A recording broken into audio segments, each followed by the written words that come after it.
যথাযোগ্য মর্যাদায় পার্বত্য জেলাগুলোতে মহান স্বাধীনতা দিবস উদযাপন করা হয়েছে। বীর শহীদদের প্রতি সম্মান জানান সর্বস্তরের মানুষ। তবে পার্বত্য চট্টগ্রাম জনসংহতি সমিতির প্রধান ও পার্বত্য চট্টগ্রাম আঞ্চলিক পরিষদের চেয়ারম্যান সন্তু লারমাকে এবারও শ্রদ্ধা জানাতে শহীদ বেদিতে দেখা যায়নি। এদিকে রাঙামাটিতে জেএসএস এর সহসভাপতি সাবেক সংসদ সদস্য উষাতন তালুকদার দলীয় নেতাদের নিয়ে শহীদ বেদিতে পুষ্পস্তবক অর্পণ করেছেন।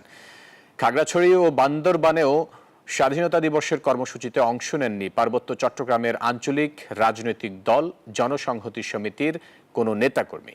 মহান স্বাধীনতা ও জাতীয় দিবস উপলক্ষে জেলা প্রশাসনের পাশাপাশি নানান সংগঠন বিভিন্ন কর্মসূচির মাধ্যমে পার্বত্য জেলাগুলোতে দিবসটি পালন করে।